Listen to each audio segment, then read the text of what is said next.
And we started today talking about Afghanistan. It's best we end that way as well. Meghan McCain.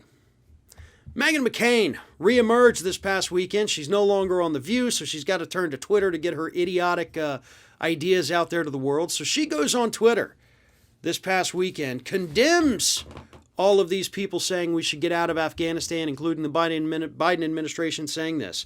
Here's her tweet. Democrats like to wax poetic a lot about what my dad would have done and said, most of the time reinventing some weird fantasy of who he was. Let me tell you one damn thing. He would be raging in public and to President Biden about this withdrawal in Afghanistan. Raging! You know, Meghan, you don't really need to tell us that. For two reasons. First of all, nobody asked. I'm just going to throw that out there first. Literally nobody asked. And do you know why? Because that's my second reason you don't need to tell us this. Because nobody cares. I'm sorry. I don't care if you think that John McCain was a hero, if you think he was a saint, or if you think he was just another conservative war hawk, which he was. I don't care what the man would have thought about the withdrawal of troops from Afghanistan. Do you know why I don't care? Because he's not a U.S. senator anymore. He's not even alive. So whether he supported it or was against it, please somebody explain to me how that is relevant to anything on this planet. Honestly, it's kind of the same argument that Republicans, what would the founding father think? Who cares? Who cares is the answer to that question.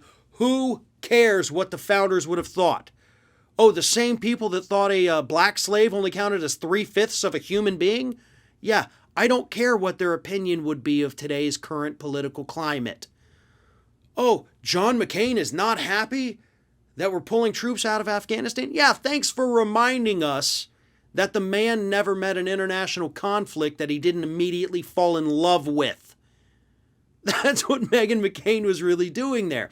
And this is why, folks, it really is so dangerous when Democrats prop up these individuals. You know, we've seen it with Liz Cheney.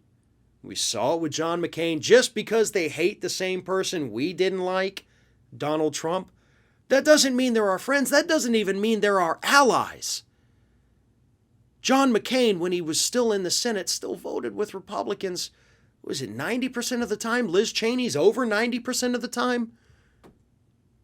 These people are not our friends. They are not our allies just because we dislike the same person. The enemy of my enemy is not always my friend, and we have to get that through our heads. And thank you, Meghan McCain, for taking the time over the weekend to remind us that at the end of the day, your father, God rest his soul, was just another Republican who wanted the U.S. to be involved in as many international conflicts as humanly possible.